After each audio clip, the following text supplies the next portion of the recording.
ایک ہے نماز ہم پڑھ لیتے ہیں، آپ نے سارا پڑھ لیا، سارا تعدیل ارکان بھی کر لی، لیکن اگر آپ کا اللہ کے ساتھ ڈائریکٹ کمیونین اور ڈائریکٹ کمیونیکیشن قائم نہیں ہوا تو نماز، جس کو کہ کہا گیا کہ الصلاۃ معراج المومنین، جو قرب حضور کو حاصل ہوا معراج میں، وہ ایک بندہ مومن دنیا میں رہتے ہوئے حاصل کر سکتا ہے نماز میں، اگر اس کی روح جو ہے واقعتاً ہم کا نام ہو رہی ہو، الحمدللہ رب العالمین الرحمن الرحیم مالک یوم الدین اہدنا الصراط المستقیم ایاک نعبد و اگر ہم واقعتاً ایسے کہہ رہے ہوں کہ ہمیں احساس ہو کہ ہم اللہ کے حضور میں حاضر ہیں اور عرض کر رہے ہیں، سجدہ کریں تو حدیث میں آتا ہے کہ ایسے محسوس ہو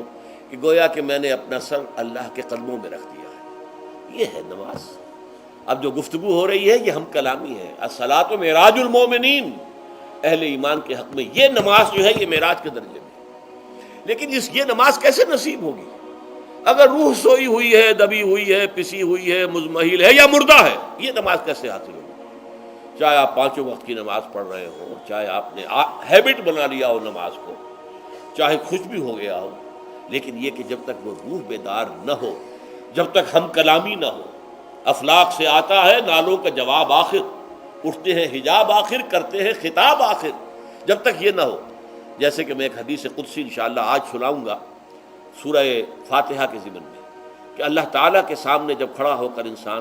جب کہتا ہے انی وجہت وجہی للذی فطر السماوات والارض حنیفا، دائیں بائیں سے بالکل اپنا تعلق کاٹ کر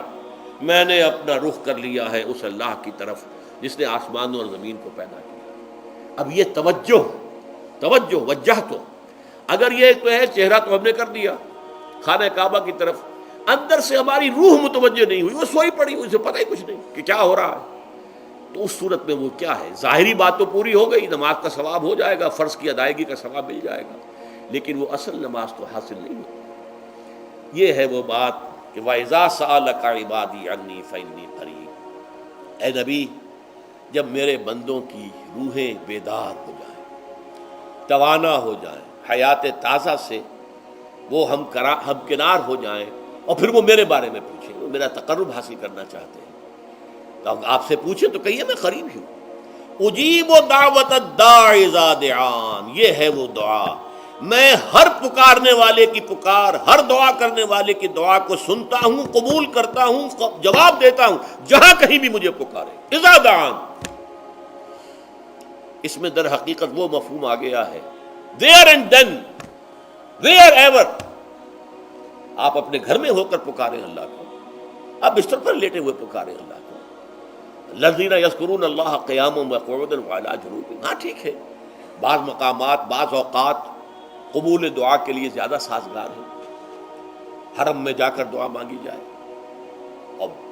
منا میں، عرفات میں خاص طور پر، جبل رحمت پر خاص طور پر، ملتزم جو ہے کعبے کا اس پر خاص طور پر، وہ ایام بھی ہیں خاص، لیکن یہ نہیں ہے کہ بقیہ دنوں میں آپ کے اور اللہ کے درمیان کو بڑا فاصلہ ہے۔ یہ سارا دنیا میں مشرکانہ نظاموں نے تصور پیدا کیا، اللہ تو دور ہے دور ہے دور ہے دور ہے، پاک ہے پاک ہے پاک، تم ناپاک ہو ناپاک ہو ناپاک ہو، اور تم تو بڑی پستی میں پڑے ہو، تم اللہ سے براہ راست ہم کلام نہیں ہو سکتے۔ کوئی درمیانی چاہیے، کوئی لنکس چاہیے، کوئی پجاری ہوگا، کوئی پروہت ہوگا، کوئی پنڈت ہوگا، کوئی پیر ہوگا، کوئی پادری ہوگا، کوئی پوپ ہوگا، اس کے ذریعے سے تم اللہ سے ہم کلام ہو، خود نہیں۔ اور جب ذریعے بیچ میں آ گئے تو ان کی مٹھی گرم کرو، ان کی چاپلوسی کرو، ان کو بھی جو ہے چادریں چڑھاؤ، ان کو نذرانے پیش کرو، یہ ہے بدترین ایکسپلائٹیشن جو مذہب کے ذریعے سے نوع انسانی کی ہوئی ہے۔ یہ دو ایکسپلائٹیشن دنیا میں ہوئی ہے تاریخ انسانی میں، ایک بادشاہوں کی طرف سے خراج دو ہمیں، محنت تم کرو گے کھیت میں، آدھا حصہ ہمارے پاس آئے گا، ہم عیش کریں گے، ہم سٹینڈنگ آرمیز رکھیں گے تاکہ ذرا تم بغاوت کرو تو تمہارا سر کچل دیا جائے۔ یہ ایکسپلائٹیشن بدترین، مانگنے والا گدھا ہے، صدقہ مانگے یا خراج۔ دوسری طرف ہم بادشاہ ہیں، ہم چندر بنسی سورج بنسی خاندان ہیں، ہم راجپوت ہیں،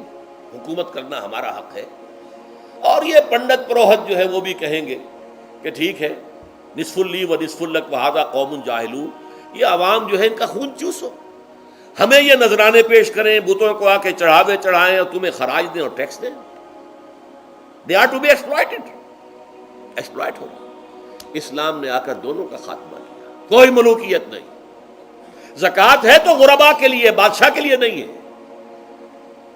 یہ تو غربا کے لیے، لہذا کوئی ٹیکس نہیں۔ نمبر دو، اللہ سے ہم کلام ہونے کے لیے کسی دربان، کسی جو ہے پہرے دار کی مٹھی گرم کرنے کی ضرورت نہیں، جب چاہو ہم کلام ہو جاؤ۔ دل کے آئینے میں ہے تصویر یار، جب ذرا گردن جھکائی دیکھ لی۔ یہ تو تم ہماری طرف متوجہ نہیں ہوتے، ہم تو ہر وقت کہتے ہیں، ہر شب کو آخری لمحات جو ہیں، آخری جو گھنٹے ہیں رات کے، سمائے دنیا تک ہم نزول فرما لیتے ہیں تمہارے لیے، اور پکارنے والا پکارتا ہے، حل من مستغفر فاغفر له، ہے کوئی استغفار کرنے والا کہ میں اسے بخش دوں؟ حل من سائل فاعطیہ، ہے کوئی مانگنے والا کہ میں اسے عطا کروں؟ تم ہی سوئے رہتے ہو، انٹا غفیر رہتے ہو، تمہیں ہماری طرف توجہ نہیں ہے۔ اگر ہماری طرف متوجہ ہو جاؤ تو جیسے کہ اقبال نے کہا کہ میرے لیے یہ دربان جو ہے، پیران کلیسا کو کلیسا سے اٹھا دو، کیوں خالق و مخلوق